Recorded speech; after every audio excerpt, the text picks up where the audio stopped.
Dry Creek, 1874. On a sun-baked morning thick with judgment, they came for her child. Miriam Tate stood barefoot in the dusty yard behind her cabin, still in her morning dress, her hands shaking from a night without sleep. Her baby, just 5 months old, squirmed gently in a wool blanket cradled against her chest. 2 town councilmen flanked the local preacher, who held a folded parchment in one hand and a moral smirk in the other. The preacher declared the child at risk of spiritual harm, citing unsuitable maternal circumstance as cause. Translation: Miriam was a widow with no husband, no income, and too much dignity to beg. She pleaded. They didn't listen. The preacher took the baby from her arms, not violently, but deliberately, like God himself had signed off on the cruelty. Her child screamed. Miriam did not. She fell to her knees in the dirt, lips trembling, eyes locked not on the men but on the sheriff's house across the street. And behind the lace curtain, Sheriff Alby's wife was watching. The sheriff's wife, Evelyn Albee, had seen many things from behind that curtain drunk's staggering home: petty thieves cuffed and dragged, orphans shipped to distant churches. But this was different. Miriam wasn't a drunk, a criminal, or a whore. She was a quiet woman with kind eyes and calloused hands, who spent her days mending garments and her nights rocking a baby to sleep beside a lantern. Her husband, Joseph Tate, had died in the quarry explosion that spring one of 7 men buried without ceremony. And though the church offered condolences, it offered no help.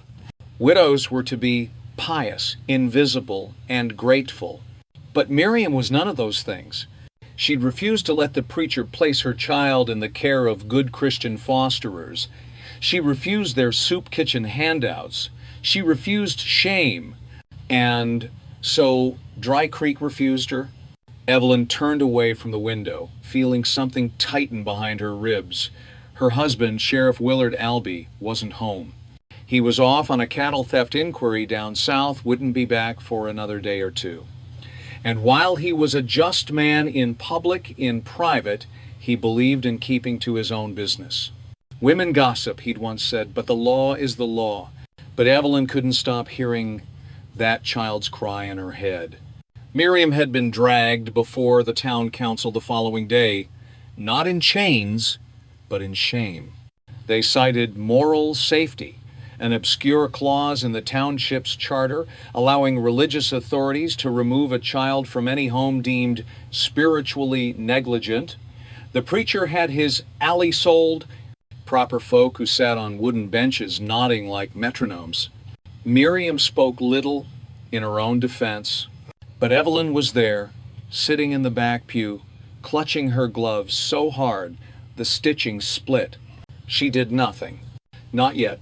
That evening, Evelyn visited the parlor room alone, her corset still tight from church, her conscience tighter. She lit the oil lamp and sat in silence. On the nearby shelf rested a framed tintyper, and Willard, on their wedding day, smiling faintly, stiff in posture, strangers in black and white. They had no children, not by choice. A miscarriage in her second year of marriage had left her unable. And though she'd buried that pain beneath years of polite smiles and pies for church picnics, something in her cracked when she saw Miriam's arms empty. The preacher had arranged for the child to be kept at the Hewitt's Pharma couple, known more for discipline than warmth. Evelyn heard they'd already taken the cradle away and replaced it with a wooden box lined with scratchy wool. That night, she walked past the sheriff's desk and opened his drawer. Inside was the township charter, worn thin at the folds. She read the clause again. Spiritual negligence. No legal definition. No required evidence, just suspicion. The next morning, Miriam was gone. No one knew where she'd gone, or rather, no one asked. Some said she left in the night, others that she went mad and wandered into the hills. Evelyn, though, knew better. She found Miriam just beyond the edge of town in a half-collapsed barn by the dry riverbed. She wasn't mad. She was waiting. Evelyn brought her food and a blanket and a promise. "I'll speak to Willard when he returns," she said. Miriam only looked at her with hollow eyes. "The law doesn't care about women like me." But Evelyn's voice didn't shake. "Then maybe it'll listen to a woman like me." 2 days later, Sheriff Albee returned. He listened to Evelyn quietly, his jaw clenched, brow furrowed. But she pressed. She showed him the charter, showed him what it lacked. And then she said it plainly, "If we don't stand for what's right, then what is your badge worth?" He didn't answer right away, but he folded the charter and he loaded his horse. The sheriff rode out before sunrise. His horse's hooves cut through the morning silence like accusations. Evelyn watched from the porch as he passed hat low, rifle strapped, no words exchanged. She didn't go back inside. She went to the church. The preacher, Reverend Malcolm Grigsby, was tending to the altar. He looked up, surprised to see the sheriff's wife in her Sunday best on a Thursday. "Evelyn," he said, smoothing his vestments, "how can I help?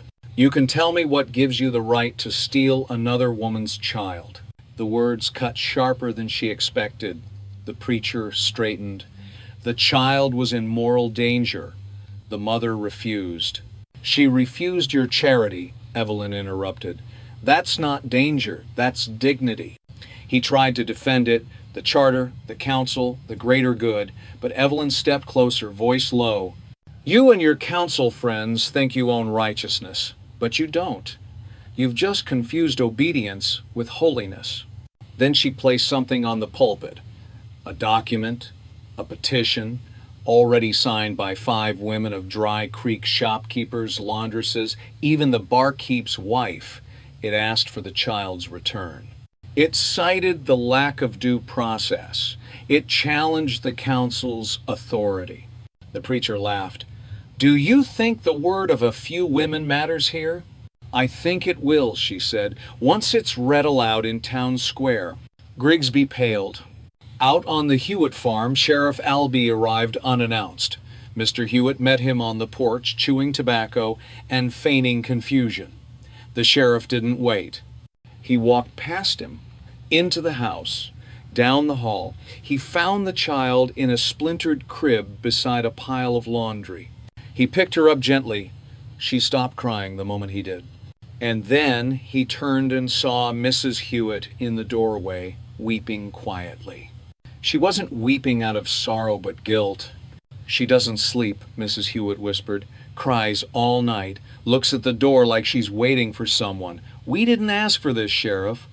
Willard didn't scold her. He only nodded once and left with the baby in his arms.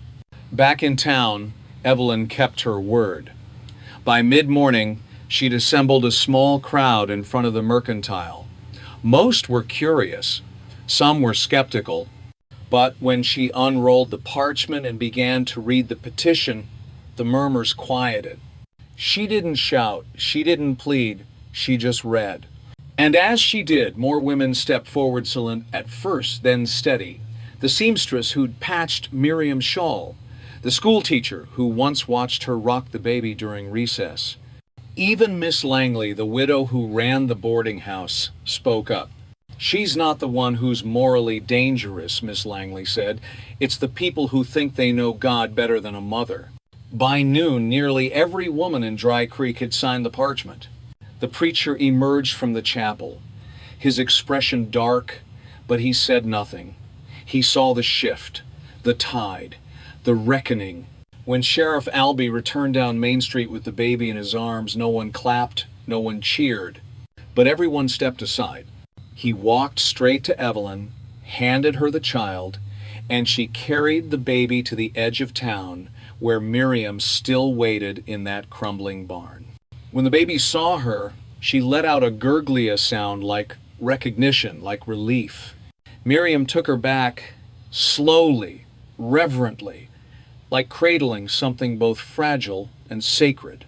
She looked at Evelyn and said only one word, Why? Evelyn's voice broke for the first time. Because silence is a kind of cruelty too. Miriam didn't return to her cabin. Instead, she stayed on the edge of town, in the barn, even after the sheriff publicly declared her case closed and unworthy of further inquiry. He called it a misunderstanding of procedure, a phrase that satisfied the council but meant nothing to Miriam. But Evelyn visited often. She brought food, clothes for the baby, even a small cot she'd once bought in hope. They didn't speak much at first. Miriam was slow to trust, and Evelyn knew better than to rush it. Some wounds close only in silence. One day, Evelyn arrived with parchment and ink. She sat beside Miriam beneath the barn's open rafters and began writing. Not a petition, not a complaint, a proposal. Together, they drafted plans for a sheltera place for women like Miriam. Not just widows, but any woman deemed unfit by men who never understood what survival looked like in a woman's hands. A place of refuge, of dignity, of startovers. The first name to appear on the founding charter wasn't Evelyn's. It was Miriam's. The council tried to stall it. The preacher called it unnecessary. But Evelyn had learned a lesson she would never unlearn. That the only thing more powerful than law is witness. Women came forward with coin, with lumber, with their husbands' silent glances of consent. Even Miss Langley donated the plot of land behind the boarding house. And by autumn, the walls began to rise. It wasn't grand. Just 4 rooms, a shared hearth, and a wooden porch with 2 rocking chairs. But it was more than any woman alone had been offered in Dry Creek before. Miriam moved in with her daughter the week it opened. She insisted on paying her way sewing, cleaning, teaching other mothers how to stretch dough with little flour. No longer hidden in barns or whispered about in church, she walked Main Street with her head high and her baby tucked close, not as a threat to moral safety, but as its quiet rebuke. And the town began to shift. Not all at once, not entirely, but slowly. Men stopped looking through women. The preacher's sermons softened, and the sheriff, well, he never admitted fault. But he listened more when Evelyn spoke. She too changed. No longer just a figure behind lace curtains. Evelyn became a name in the open, a woman who'd once been silent, now speaking with the weight of conviction. She hosted meetings on the shelter porch. She helped draft new township protocols. She taught girls how to read legal text and spot the holes men like to crawl through.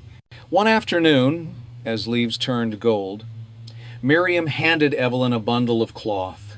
Inside, the baby's first dress.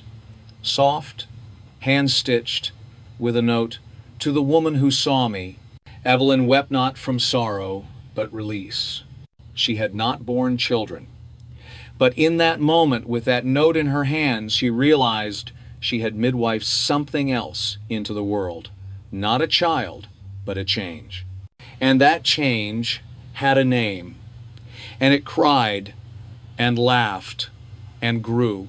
And it would never again be taken quietly. In the stillness of small towns, cruelty rarely comes with a raised hand. It comes with quiet nods, unsigned papers, and the silence of good people doing nothing. But sometimes messalance breaks. It breaks when one woman refuses to forget what she saw behind a curtain, when another dares to hold on to her child with trembling arms and unbending spine, when a sheriff listens not with law books but with his own buried conscience, when a town, brick by brick, begins to rebuild not just buildings but beliefs. Justice in the West was never just about gunfights or gallows. It was found in softer places, in rocking chairs and cradles, in ink on parchment, and hands joined across porches, in the space where a woman once stood alone and then didn't. The widow's baby wasn't saved by force. She was returned by courage, not loud courage, not famous, But the kind that moves quietly through hearts, refuses to shut up, and leaves no woman behind. And if Dry Creek remembers anything from that year, let it be this. The measure of a town's morality isn't in the sermons it preaches, but in the mothers it refuses to abandon.